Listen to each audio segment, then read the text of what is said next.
Religion has profoundly influenced the sweeping American narrative, perhaps more than any other force in our history, from the time before European colonization to the present. The startup National Museum of American Religion is working to build a museum in the nation's capital that will share the story of what religion has done to America and what America has done to religion, inviting all to explore the role of religion in shaping the social, political, economic, and cultural lives of Americans and thus America itself. Join our host, Chris Stevenson, for Season 2 of our podcast series, Religion in the American Experience, as we follow scholars deep into America's religious history and learn how it can inform and animate us as citizens grappling with complex questions of governance and American purpose in the 21st century.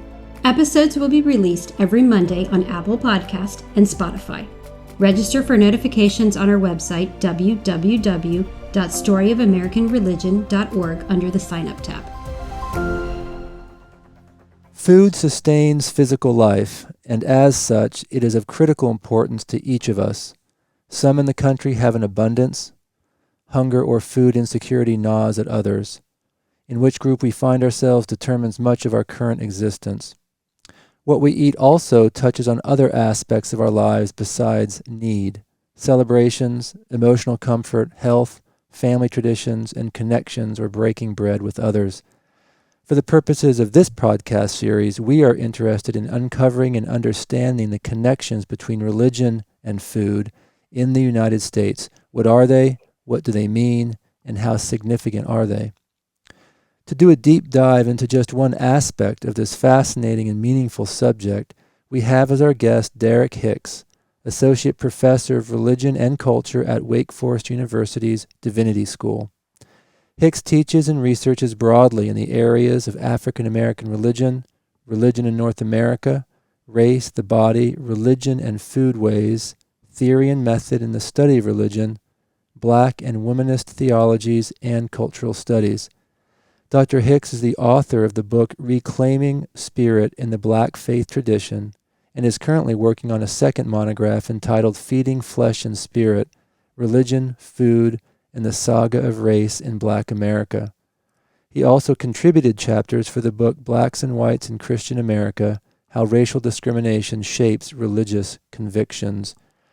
For our discussion today, we are looking at his chapter, Gumbo and the Complex Brew of Black Religion, from the book Religion, Food, and Eating in North America, edited by Benjamin Zeller, Marie Dallum, Reed Nelson, and Nora Rubel. I am confident that today's podcast will help us better understand what religion has done to America and what America has done to religion, and we trust that as a result, listeners will see how indispensable the idea of religious freedom as a governing principle is to the United States and its ability to fulfill its purposes in the world. We encourage our listeners to visit storyofamericanreligion.org and register for future podcast notifications under the Sign Up tab. Derek, thank you so much for being with us today. It's wonderful to be here. Thank you. First, and I think your answer here will help our listeners frame the discussion that we're going to have, why and how did you develop a scholarly interest in the intersection of food and religion? It's a great question, and one I will say that I tripped into it, and I was pushed along further into it by one of the editors you mentioned of the book, Religion, Food, and Eating in North America. And that was the one, Nora Rubel, who in a conversation said, I noticed that you talk about Black people as a gumbo people. I had given a lecture and she saw it on my CV. And she said, could you say more about that? And I talked about the way I theorized the gumbo as a metaphor for understanding the complexities of Black life, but also understanding a better way to think about diversity within theological education. I think that's what that lecture did from many years ago. And she said, well, have you thought more substantively about how that metaphor relates to food culture in African-American life? And I said, in fact, I'm starting to develop ideas about that. So that's how it came about. And as I Okay. was thinking about it, I started thinking about the ways in which um, my studies in Black religion and coming of age in a house led by my Louisiana grandmother, uh, just how much food intersected with the spirit in my house, how food intersected with how she articulated values of being Black, coming of age in the Jim Crow South, her migration narrative. There was always food and faith. And then on our front porch, when she would feed individuals, literally feed individuals her gumbo, every late December, early January on the front porch, she would tell stories of her faith and how her faith in God had brought her and her family through so much, as they would be slurping on gumbo and cracking crab legs. And so I realized the extent to which I had been tutored, right, in both of these seemingly oddly paired cultural productions. And when I started sitting down, putting pen to paper, or stroking the keys on the laptop for that chapter, I realized that there was a convergence here between foodway studies and religious studies that I wanted to explore a little bit deeper. And ultimately, that has become a fuller monograph that I'm drawing to a close on. Okay. Well, thank you for that that genesis of your chapter and now your book. It's very helpful sort of to understand the author's background there. And I think maybe the following, what I picked out of your chapter, might shed some light. Maybe you can talk to it. You wrote this at the beginning of your chapter, quote, refusing my native Louisianan grandmother's New Year's Day gumbo and black-eyed peas, or even her sweet potato pie, prompted many to question my blackness, close quote. What did you mean there? Tell us that story. Well, I grew up in, her name is Sadie Lucille Dean. I grew up in, and she's still living in that house in Los Angeles, South Central Los Angeles, Watts.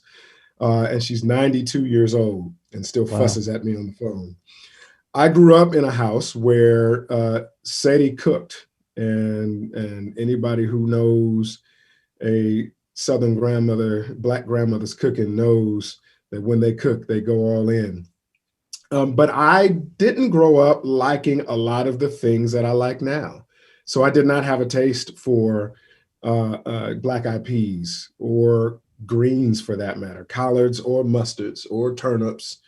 I did not have a taste for okra. And my grandmother did an okra based roux in her gumbo. And while I kind of liked gumbo for some of its aspects, I did not like shrimp and I did not like crab, and therefore I did not eat much gumbo as well.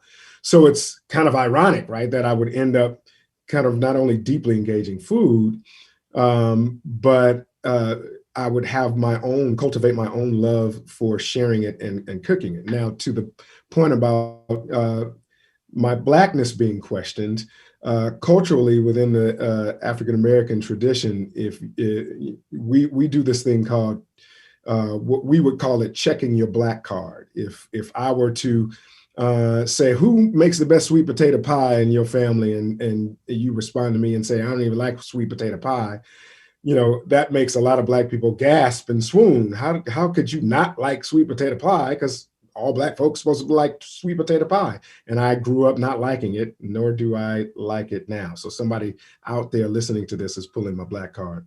Or if, you know, if someone makes a reference to any cultural production in Black life that folks are supposed to know, it could come from a television show like Martin, or making reference to a hip hop lyric in front of another person. And if they don't know it, you say, I got to question whether or not you're legitimately Black. So Okay. it's a kind of way that we poke fun at each other to legitimate our Blackness. Okay. Thank you. What do you mentioned this before? You had been calling Black people gumbo people, and that is part of your Mm-hmm. title, Gumbo and the Complex Brew of Black Religion. Can you give us a quick description of that title, why you chose it, and what you mean by the Black people being a gumbo people. Maybe that would also help us. Yeah. So the full title, let me make sure I did. I'm looking at the book as yes. The full title is An Unusual Feast, and the subtitle is Gumbo and the Complex Brew Thank you. of Right. Black Religion. And so what I'm getting at there is actually that's a quote from someone back in the 1800s or so who observed the the coming together, the fellowship around the table of Black people that he entitled An Unusual Feast.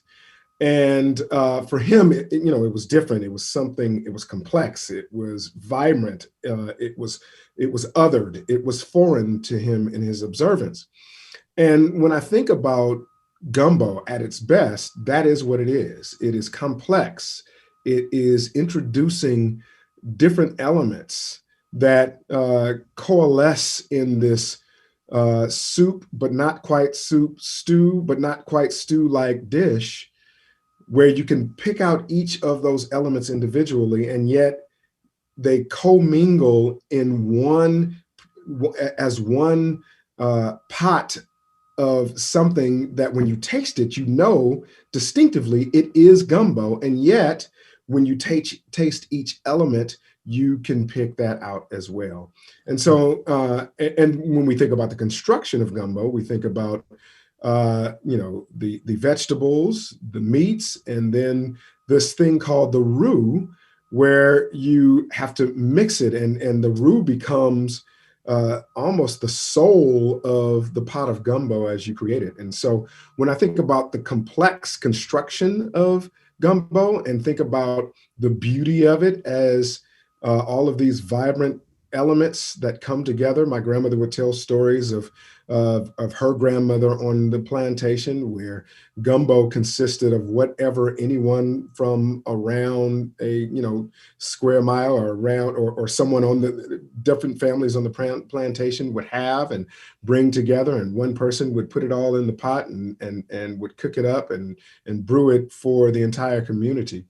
And so it's this complex complex dish, shall we say, that brings all of these wonderful ingredients together, and the beauty of it is its complexity. And so when I think about Black life in its totality, when I think about Black religion as a cultural production and cultural form within the larger context of African American life, I think when I think of it at its best, I think of its complexity.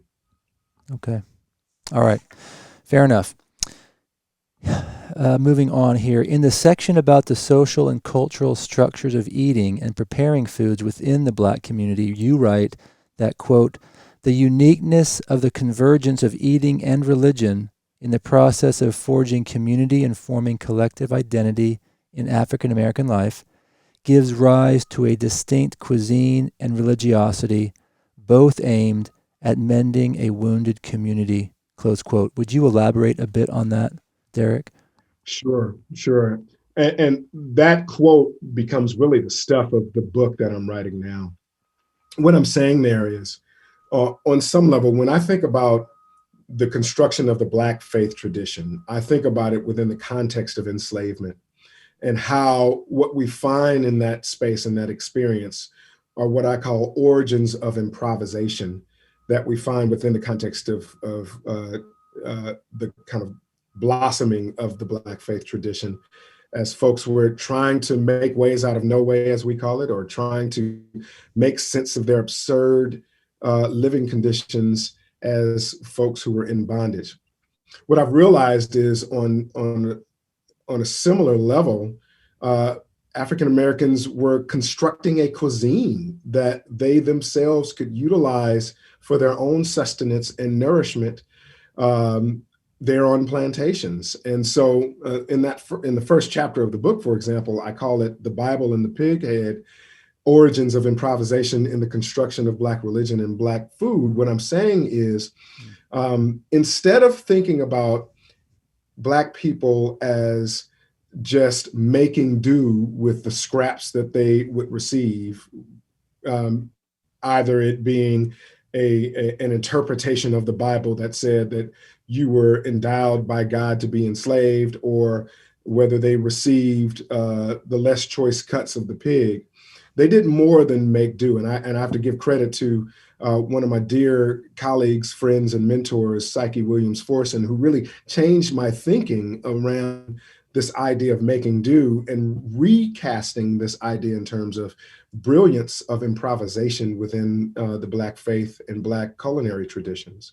And so what I'm saying there is what they're ultimately getting at is creating something that not just literally fed their material flesh, but fed their souls and allowed them to articulate their meanings and humanities and form their identities through the construction of a religious life and a culinary culture. Okay. Now, related to that is another question I want to ask. You later wrote in the book, quote, Black families will often engage in heated debates about the legitimacy of sacred culinary dishes like sweet potato pie, greens, collard or mustard, macaroni and cheese, or gumbo, close quote. Why is that? Why are those arguments there? Right. Those tend to be some of the most fun arguments, and we could put air quotes on arguments, right? But most fun engagements around Black tables at Thanksgiving, Christmas, and the like, when the family comes together. But I think there's something even deeper in this process, in this way of thinking about those debates.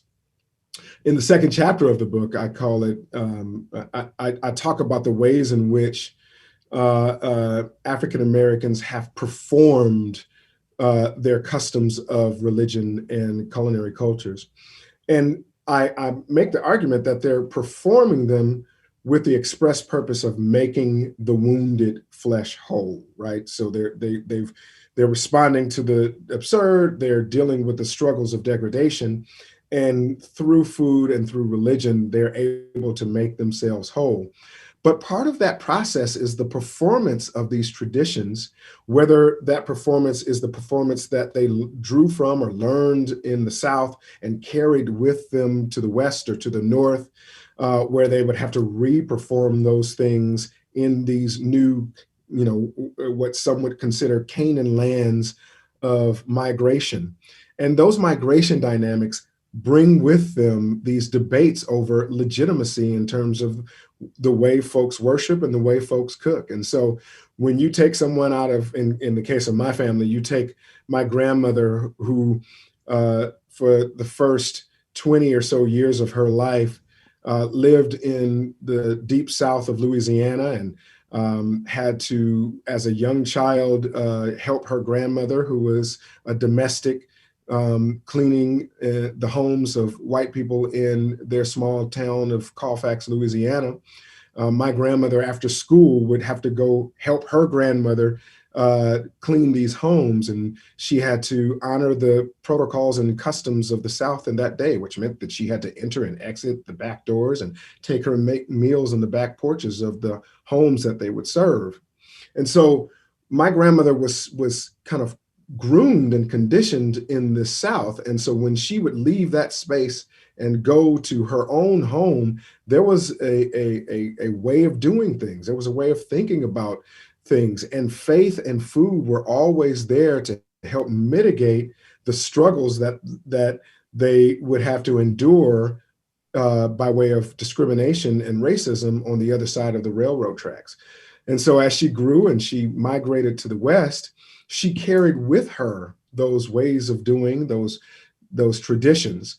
But as my advisor, Anthony Penn, would always say, cultural memory is fragile. And so when you carry those cultural memories from the place where they were born to these new places in the North and the South, the argument I'm making is that sometimes there's some cultural slippage. And then Black people love to engage in these debates as to whether or not you've slipped too much culturally, and maybe you're not authentically making the greens like you think you are. And so it becomes a fun way of engaging what we might say the real is. Okay. That's very, very beautifully put, Derek. Thank you for that explanation. Also in the same section, you write, quote, contemporary struggles with cultural contact in Black food life are connected to foodstuff rationing practices of planters and slaveholders who gave slaves what they considered the less desirable cuts of meat, close quote. Tell us more about this. You mentioned it briefly a few minutes ago, but can you paint the picture here of that part of Black food and its origins? Yeah. So, you know, one of the most fascinating things that I have been running across in my research, especially for that first chapter, is the extent to which food allowed for enslaved people to actually lay claim to aspects of agency I had not known before that. So there are these examples, for example, of enslaved people who worked as required for plantation life, but then also were able to take a small plot of land and grow their own gardens. Some of them would even be able to sell their wares, their what they planted at in town, as it were, and allow themselves certain resources through the selling of their own vegetables or whatever they produced in the garden. And so there's something to be said about rethinking our understanding, re-identifying our minds around what Black people were and were not able to do on plantations. It's not solely that they were bound to everything that the master required of them, that in some instances, through their productions of culture, in this case, food productions, they were able to make certain demands that manifested themselves in certain forms of agency. And so I think about the example of the gardens, but also think about the examples of ration day. My research has shown at different points where enslaved people would literally debate and offer pushback to the planters who would want to offer the ration for the weekly ration on a particular day. Let's just call it Monday, which was perhaps easier for the planter. And you have enslaved people pushing back and saying, no, we'd actually prefer our rations at the end of the week. Why? Because what that afforded them was to have their more choice options available to them just after worship on Sunday. And so they took very seriously this idea of having the best options to be associated with their worship of the God that they served. And so I think these become examples where even as they were offered, as I mentioned, and as you quoted, less choice options or less choice cuts of meat, they were able to make demands that afforded them more opportunity for agency and pleasure within the larger framework of a really challenging situation and deplorable situation of enslavement, but also it allowed them the space to create and to, as I say, utilize this kind of jazz-like improvisational spirit that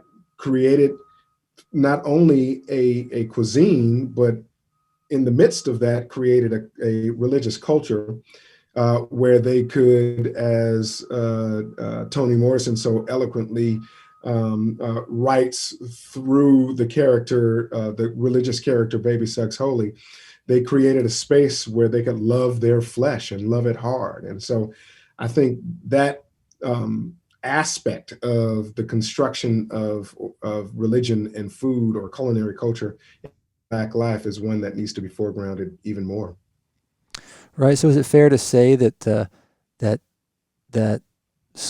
the enslaved found some agency in both their food and their religion, and not in a lot of other Absolutely. places. Those were two primary places where they could express themselves, create things, Yeah. find sustenance. And they weren't the sole two, right? Uh, there were other modes of cultural production that Black people were involved in during the antebellum period. But those two modes, religion and food, became really kind of vibrant ways and to express a complex agency, complex, and to kind of highlight a complex creativity that gave them, that not only empowered them but gave them voice, right? So when I think about Black religion and Black food, I also think about language, right? So they cultivated, as they were literally cultivating these productions of culture, they were creating languages around these cultural forms, and those languages in some ways become distinctive, and they're associated with an oral tradition which has intimate connections with West African Yoruba-based or Orisha-based traditions as well. And so when you think about what is being transferred from person to person, from generation to generation, it's not necessarily transferred in the medium that we think of, written down. Some of it was, but you're also talking about people who were largely barred from being able to learn to read and write in English. And so what you had was an oral tradition of folks who were transferring this wealth of tradition and knowledge from person to person that still holds to this day. And even with the fragility of cultural memory, you still had rudiments of very important aspects of life transferred for generations. And so that's kind of where I'm getting at there. One of my last questions quotes you writing about this oral tradition, and you say something like, you noticed almost no Black Baptist church without a heavily used kitchen, and it would also be inappropriate for anyone to break out a cookbook because these recipes are orally transmitted. So is that true? You saw heavily used kitchens, but no cookbooks. Is that? Yeah, absolutely. Yeah. So two stories there. One, I went to a funeral of a dear friend of my grandmother's who had also migrated from the South. I think they had migrated from Alabama. They were in Mississippi. Was a neighbor to my grandmother for 65 years. And at her funeral, we celebrated. And as you were leaving the lengthy funeral, on your way to the burial site, to the cemetery, they gave you a plate of food, actually a styrofoam container of food. And in that styrofoam container was like a slice of ham, maybe a slice of turkey or a piece of chicken, a little bit of fruit, and maybe some potato salad.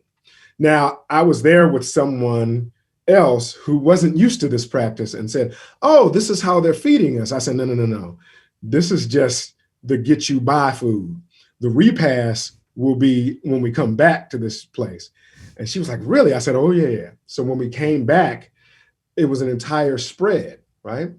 And so you literally had devoted at least 4 hours of your day to the going home celebration, which is what we would articulate it in the Black Baptist Church, of this stalwart champion in our community.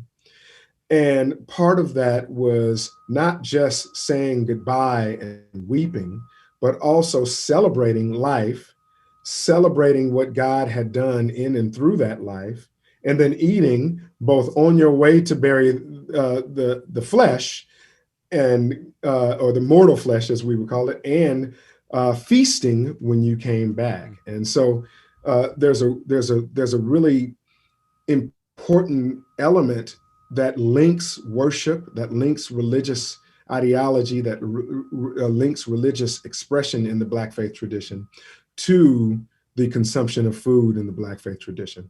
And when you got back, yes, you knew that nobody was in that kitchen cooking from a cookbook. They were cooking from memory, which gets me to my second story. The first time I ever made gumbo was in 2009. And I called my uncle-in-law, who had learned to make gumbo in New Orleans. And I said, hey, could you dictate for me, could you send me your recipe? That's what I said. And he said, I don't have a recipe. He said, just dictate what I tell you. And so I wrote down all this recipe, essentially. I concocted a recipe from what he said. I get off the phone, I make it. It was terrible. It just didn't flow right. It wasn't right. And I was really strictly going by something that he was trying to articulate from his brain, but that brain, he was trying to connect to his heart simultaneously. And really, when he makes the gumbo, it's all from his heart. So in 2010, happened to be in Houston, he calls me and says, hey, I'm about to make the gumbo. Do you want to come by and observe? And I said, yes. Go. There was nothing written. I just observed. I watched. I felt. I involved myself. I engaged. I inquired. I listened. And the next year, the gumbo was on a track for being much, much better, because it's improved over the years. And that's all connected to this kind of lack of structure and order, and really an embrace of the spirit of improvisation, of the jazz-like expression and the oral tradition. Wow. Even so much as when I told my grandmother years later, I was on the phone with my grandmother as I was mixing my roux, which is a long, arduous task. And my grandmother says, how much butter do you put in your roux? And I said, oh, I don't put butter in it. I only use oil and flour. And she said, oh, I put a little butter in my roux. You can't get it darker unless you put a little butter, but you don't want to burn that butter. And that year I added butter, not knowing that my grandmother used butter. And I said, why didn't you ever tell me? She said, oh, I thought I did. I thought you already knew. But that's the way the oral tradition works. It's right. Beautiful in its lack of convention. Right, right. Well, thank you for sharing all those stories. Those are great. We are talking with Derek Hicks, Associate Professor of Religion and Culture at Wake Forest University's Divinity School, author of the chapter An Unusual Feast, Gumbo and the Complex Brew of Black Religion, in the book Religion, Food, and Eating in North America. If you have not done so yet, please go to storyofamericanreligion.org and navigate to the Sign Up tab to register for future podcast notifications. Derek, in the section about religion, food, and identity in Black life, you state that, quote, religious life of African Americans includes a functional element of empowerment, allowing them to critically rethink the social reality, and that food becomes one among other mediums through which this form of religious thought is expressed and promulgated. Can you paint us that picture a bit? I know you've touched on some of this already, but maybe give us a little bit more. Sure. That statement really draws from the theme of my first book, Reclaiming Spirit in the Black Faith Tradition. And there, I'm making the case that when I think about the Black faith tradition, within the context of the Black church or even other forms of religiosity that African Americans involve themselves in, I think of it in terms of a theme of reclamation. Now, I'm not talking about reclaiming something or the taking back of something that was once yours. You were dispossessed of it and you took it back. I'm utilizing another definition for reclamation, which is the extraction from waste and refuse or trash, something usable. And so when I think about the ways in which the Black faith tradition has manifested itself in its myriad of forms over hundreds of years within the African sojourn across the Atlantic into the Western world, notably within the context of what would become the United States, I think about traditions of people who laid claim to suffering and yet, through their religious life, extracted from the waste and refuse of that racism, the waste and refuse of that suffering, the waste and refuse of slavery in and of itself, and found a way to articulate their own humanity through their faith tradition. And it's a beautiful thing because I tell my students often that you may have had someone who converted to Christianity while enslaved in, say, 1808. And that person, when they converted, may have been in their later 30s. Now, chances are he or she may not survive to see emancipation. They may not survive until the final death knell of enslavement at the end of the Civil War in 1865. They may not have seen or ever heard tell of a 13th Amendment, let alone the 14th and 15th. And yet, when they converted, I've read narratives and letters of formerly enslaved people who converted to this faith, and as opposed to buying into the master's articulation of the faith, re-articulated that faith in a way that was more suitable for their experience, in a way that was more suitable for their fullest expression of their own humanity. In other words, their posture was changed by way of the faith that they themselves co-constructed. And so for me, that becomes the essence of this idea of reclamation. And that becomes the stuff of the way Black folk in the face of the absurd could actually articulate their humanity, even as they were yet suffering. Okay, beautiful. Thank you. Can you briefly talk to us about this two-ness, in air quotes, that Blacks feel? And I think this is from W.E.B. Du Bois. And this is how it's described or defined. Quote, an American, a Negro, two souls, two thoughts, two unreconciled strivings, two warring ideals in one dark body, close quote. And how is this manifested in Blacks' foodways at the present time, or through history?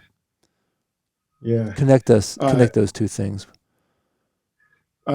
Du Bois ends that quote by saying, whose dogged strength alone will not be torn asunder. And I think that when we think about that two-ness within the context of the Black faith tradition and the context of Black food culture, there are two cultural productions that are always at odds with someone or some either some community or some individual. Both of those cultural productions have been othered by those from outside of those communities. And so in some way, Black people have had to, as Du Bois describes it, embody this two-ness. At one sense, the African, and in another sense, the American, who is trying to construct for his or her own self an identity that allows them to lay claim to their full humanity, while at the same time allows them to be accepted by the larger community that sees them as something more or less human. And so that two-ness is ever present. It is present in the debates where Black people are debating authenticity, as I've already talked about. It is present in the debates about worship styles, whether the worship is too oral or too has too much robustness versus a worship style that is more quiet and subdued, right? There are all of these ways in which the debate about legitimacy around Black life is tied to this kind of two-ness that one ever feels. And I think that while those debates have been challenging for many African Americans throughout the centuries, what that also uncovers for us is an understanding that Black life is never understood in terms of it being a monolith. It's not this sole way of being that, in as much as you can have so many beautiful shades of Black flesh, you can have so many beautiful ways of articulating Black cultural productions of religion and food. And so that two-ness is ever there because you're trying to fight for identity and acceptance simultaneously, but you can't ever get away from the root of who you are. Somewhere in the book, and I thought I had or in the chapter, I thought I had a question about this, but I don't see it, and we're coming to a close. You mentioned that these are always in conflict, right, with some other community or some other person. And I remember reading about some white criticism of Black food for its unhealthiness. Let's say fried chicken. Can you? And I have not constructed this question very well. I can't find it, but because when you said that, I thought of this. Can you talk to us about some of these conflicts? Perhaps it's the unhealthiness conflict, or is that what you're talking about? Is that an example of what you're talking about, Derek? Indeed, right. So there's this, I call this, in one of my chapters, I talk about how Black culture can at once be detestable and a delicacy. And on some level, what you end up with is kind of Black cultural productions at once being viewed as so odd and othering and off-putting and distasteful that they become critiqued by white culture for it either being backward or savage in terms of the religious expression, and unhealthy, and who would eat such a thing in terms of the culinary tradition.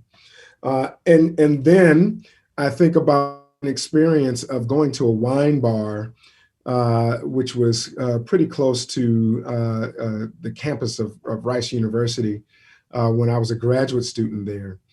And when you went to this wine bar, it also sold kind of small meals, tapas kind of style meals.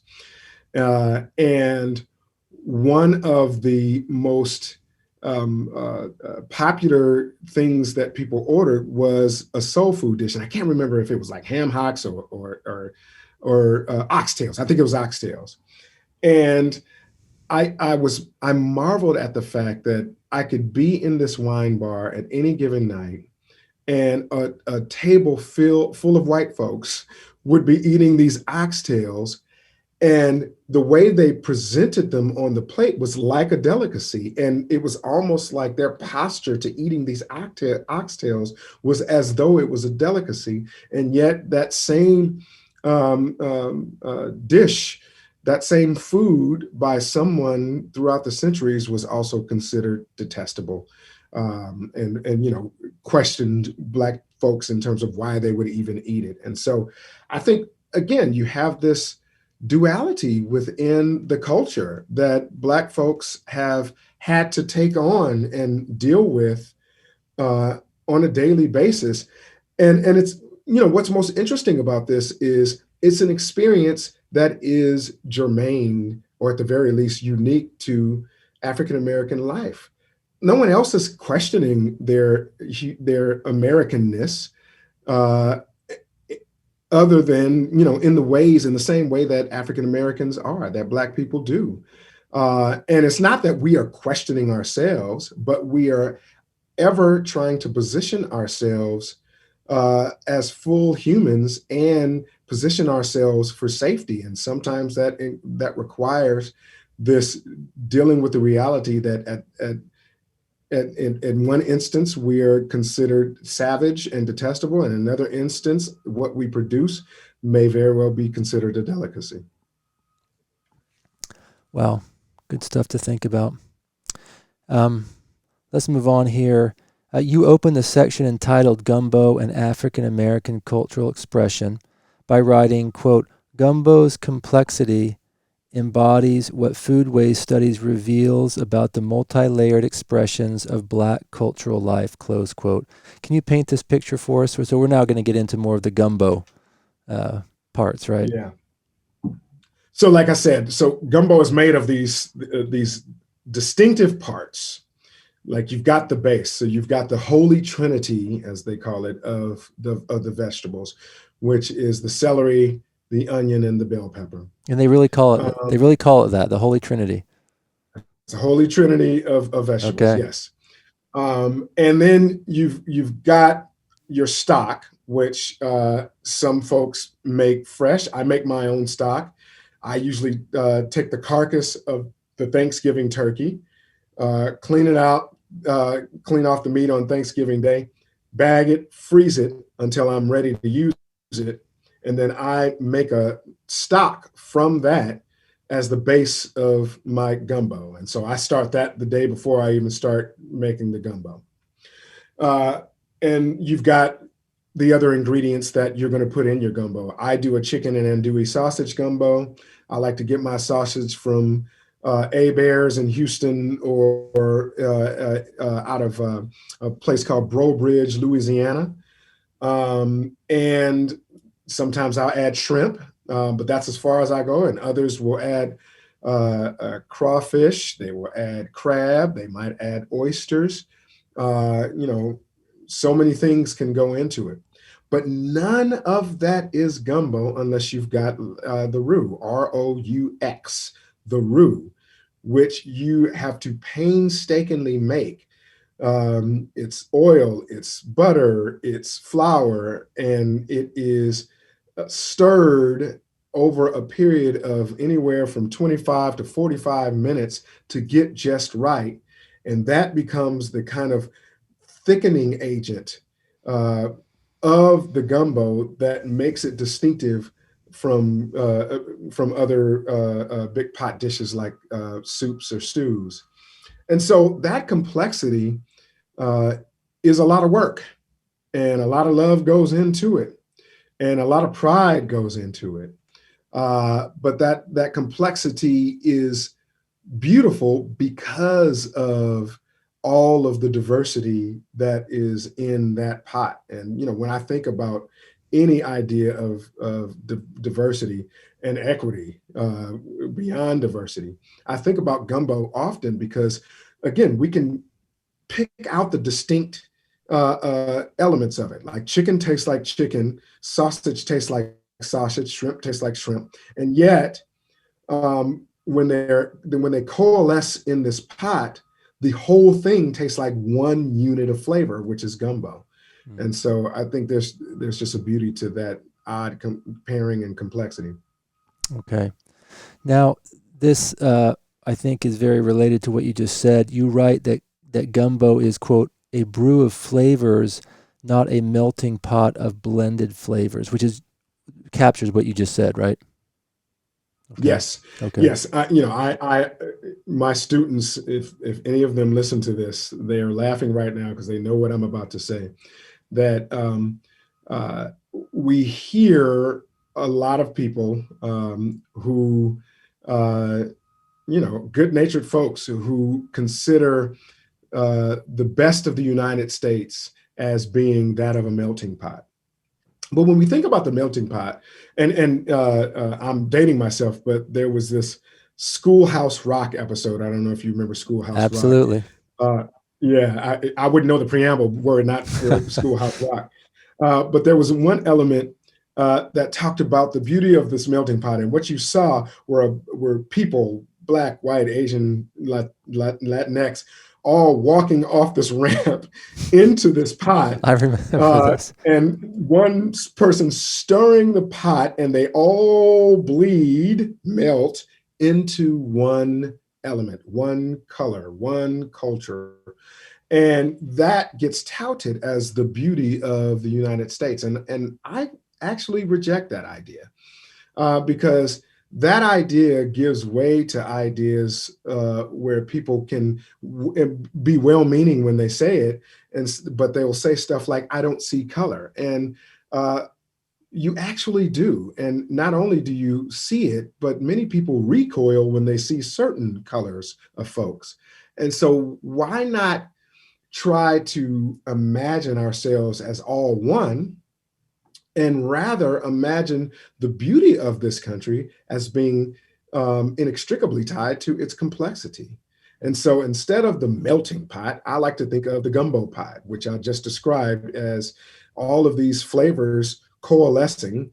When you pick out one individually, that thing tastes like that thing, that chicken tastes like chicken. And yet, when you dip your spoon in the bowl, the whole thing tastes like one thing, and the one thing tastes good to you because of all of the different things that you can also make out in it. Yeah, no, that's compelling. Derek, in the final portion of your chapter, you begin by explaining that using gumbo as a metaphor encourages a, quote, rethinking of religion in Black life, close quote, and that gumbo becomes figuratively a, quote, conduit for a way of thinking about Black religion's ability to also bind a complex cultural community, close quote. Can you speak to that for a minute? Yeah. In the same way I described that all those different elements of gumbo are bound together as one beautiful thing. That's a similar way that I think about the Black faith tradition. That here you had, I think about the efforts in South Carolina of Denmark Vesey, who tried to coordinate with others a large-scale slave insurrection. And the ranks of his leaders included folks from the church, folks from the Gullah tradition, folks who were Orisha-based believing folks, folks from, and they also were trying to make connections to folks from Haiti who had experienced the overthrow of the French led by Toussaint Louverture. So you had this complex coming together of people with the express attempt to free Black people, to allow them their fullest imagined capacity and humanity.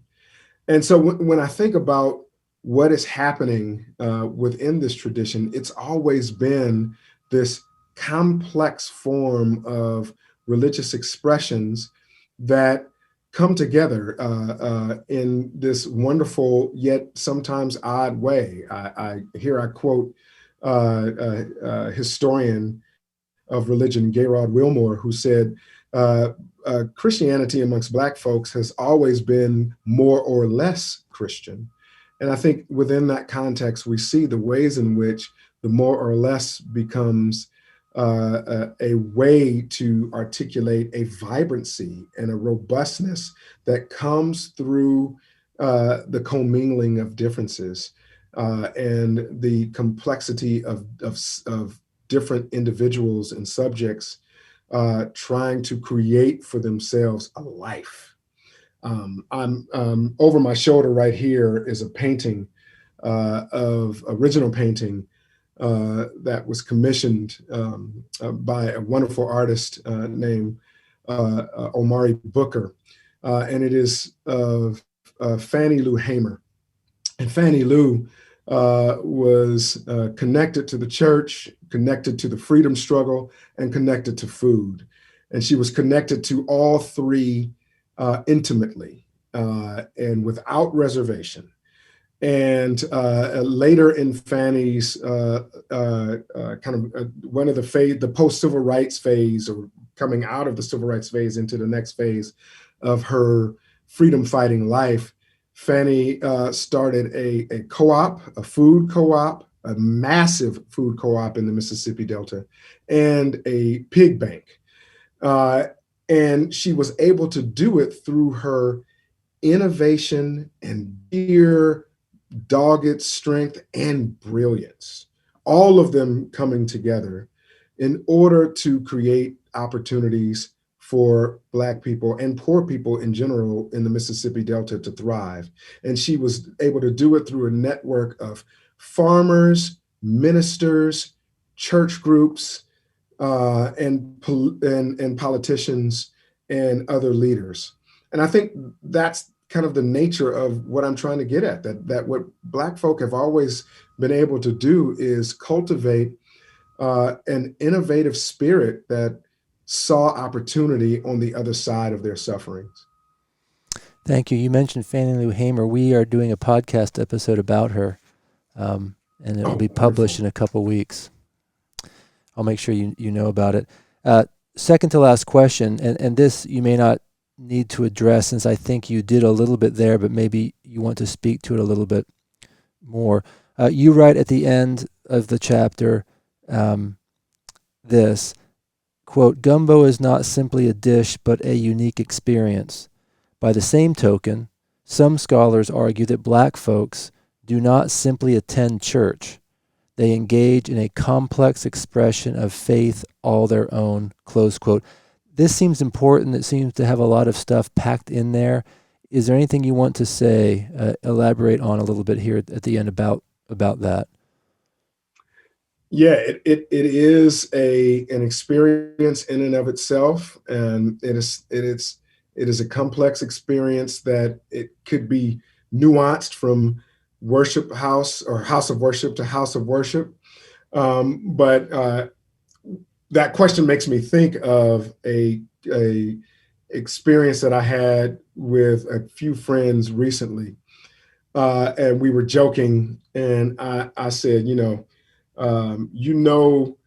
in a Baptist church. We were kind of like doing kind of one of those, you're in a Baptist church when, and someone would say something, someone else would say something.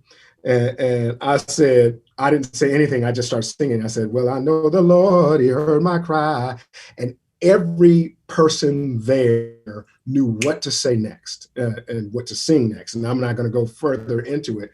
But someone listening to this right now is singing in their mind what they would hear in their own churches. And oftentimes the deacons would start off service in that way. And so it's a unique experience, not so much because of the conventions of it, but it's a unique experience that different people from different church experiences could connect with, but also unique in that there's nuance from house of worship to house of worship. And so I think for me, in order to understand Black religion in its fullest extent, we understand it by way of what my advisor, Anthony Penn, called this quest for complex subjectivity. That we don't know what the subjectivity is. We don't know what it looks like in its most complex form, but that what Black religion ultimately is in terms of its nature is a quest for it, is a quest for the full complexity of one's subjectivity to be exercised in whatever form it takes. And religion gives us a conduit to do that. Okay, thank you. Well said. As we conclude, Derek, do you want to share any lessons or takeaways from the book, either in terms, or the chapter, or your forthcoming book, either in terms of important historical transformations you are charting, or in terms of simply helping us better understand our present moment? Yeah, I'm glad you ended with the present moment. The last chapter of the book that I'm writing now really tries to take seriously the ways in which history has created space for a better understanding of the present moment. And so I'll end it this way. I called my grandmother, or in that chapter, which is a chapter that I call The Hunger Game. I don't know if I'll be able to still use the name. I didn't say Hunger Games, Right. but a Hunger Game, Maybe. where I'm somewhat critiquing well-meaning social justice or food justice workers who will go into communities and say, hey, this Black community just needs more community gardens, and Black folk just need to eat more kale. And it reminds me of conversations that I've had with someone I mentioned earlier, Psyche Williams-Forson, who's doing this work around folk not yucking my yum, right? Don't yuck what has been for me or for a community a traditional need as it relates to their culinary cultures. And so it reminded me of a conversation I had with my grandmother a few years back, where I called her and I said, you know what, I just made some kale and it is good. And it's a shame that white folk been keeping kale from Black folk all these years. Now, I said that fully tongue firmly planted in cheek. And I expected my grandmother to laugh, but she didn't. In fact, she got quiet. And I said, Ma, what, Mama Dean, which is what we call her. I said, I was joking. Why didn't you laugh? She said, I'm disappointed.